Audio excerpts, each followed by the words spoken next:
மோடி ஃப்ராடா இல்லையா? மோடி மோசடி பேர் வழியா இல்லையா? The fraud Modi, fraud Modi, cheating கும்பல், fraud கும்பல், ஏமாற்றுகிற கும்பல், மோசடி கும்பல், மக்களை ஏய்க்கிற கும்பல், எத்தர்கள் அவர்கள். சாதியின் பெயரால், மதத்தின் பெயரால் மக்களை ஏய்த்து பிழைக்கிற மோசடி கும்பலின் கைகளில் இந்த நாடு சிக்கிக் கொண்டது. கடந்த 10 ஆண்டுகளிலே அவர்கள் என்ன சாதித்திருக்கிறார்கள்? வறுமையை ஒழித்தார்களா? வேலை வாய்ப்பு தந்தார்களா? வீட்டுமனை கொடுத்தார்களா? புதிய வீடுகளை கட்டி தந்தார்களா? விவசாயத்தை மேம்படுத்தினார்களா? கூலி வேலைக்கு உத்தரவாதம் தந்தார்களா? 10 ஆண்டுகளில் என்ன சாதித்தார்கள்? ஆண்டுக்கு 2 கோடி பேருக்கு வேலை என்று சொன்னாரே, மோசடி பேர் வழி, the fraud Modi, fraud Modi. 2 கோடி பேருக்கு வேலை தருவதாக சொன்னாரே, எவ்வளவு நாடகம்!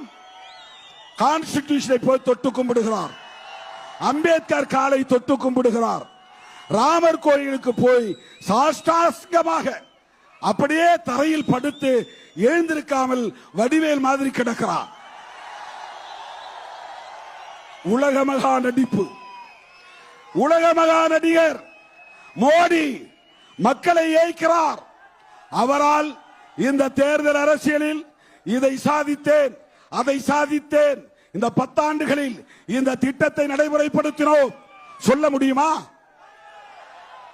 அயல் நாட்டு வங்கியிலே தேங்கி கிடக்கிற கருப்பு பணத்தை கொண்டு வந்து உங்கள் ஒவ்வொருவரின் வங்கி கணக்கிலும் 15 லட்சம் ரூபாய் போடுவேன் என்று சொன்னாரே, உங்களுக்கு வந்ததா? உங்கள் அனைவருக்கும் வாக்கு வங்கி இருக்கிறதா? இல்ல, வங்கி கணக்கு இருக்கிறதா இல்லையா? பேங்க் அக்கவுண்ட்ல பணம் வந்ததா? அப்படி என்றால் மோடி ஃப்ராடா இல்லையா? மோடி மோசடி பேர் வழியா இல்லையா? 15 லட்சம் பணம் தரவில்லை. அந்த கருப்பு பணத்தை பற்றியே பேசவில்லை. அவருடைய சேவை மோடி, அம்பானி, மோடி, அமித்ஷா ஆகியோரின் சேவை அதானிக்கும் அம்பானிக்கும் எடுபிடி வேலை செய்வதுதான். அதானிக்கும் அம்பானிக்கும் சேவை செய்வதுதான். அதுதான் மோடியின், அமித்ஷாவின் 10 ஆண்டு கால சாதனை.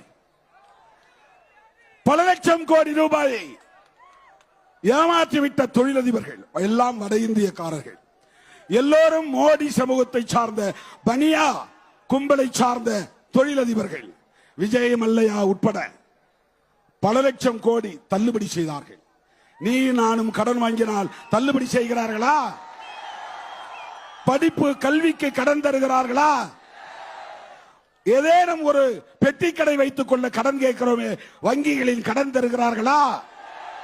ஆனால் லட்சக்கணக்கிலே கடன் தந்து அவர்களால் செலுத்த முடியவில்லை என்று தள்ளுபடி செய்துவிட்டு அதையெல்லாம் ஈடு செய்வதற்கு அப்பாவி மக்களின் மீது வரி போடுகிறார்கள்.